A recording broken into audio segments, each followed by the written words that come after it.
Hi guys, today will I explain how to apply transition in Clipchamp.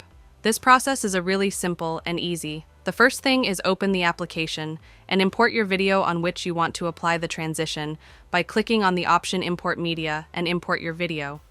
And now I will take my mouse cursor on the video and will click on this plus icon, so it will be added to the timeline of my Clipchamp.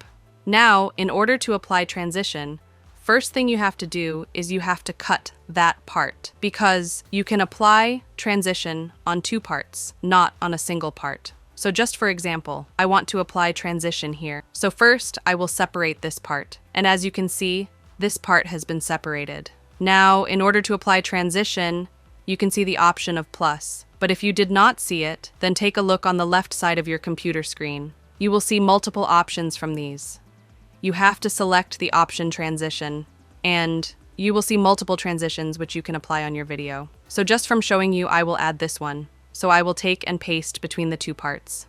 Now you can see that transition has been added. Now, let me play the video so you can see everything clearly.